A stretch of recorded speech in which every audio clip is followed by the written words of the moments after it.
બાપુનું ફાર્મ આ જ છે? હા જીવામૃત છે. આ બધી કાંકરેજ જ છે ને? હા કાંકરેજ ગયો.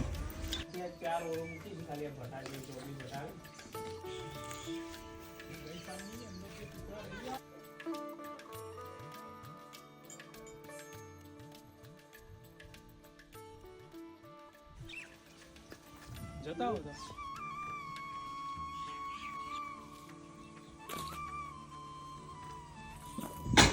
કાંકરેજની વિશેષતા હોય કે કોઈ પણ અજાણ્યો વ્યક્તિ આવે ને એટલે તરત જ એના ઉપર જો આવી રીતે એટેક કરશે. એટલે જો અત્યારે મને હું પહેલી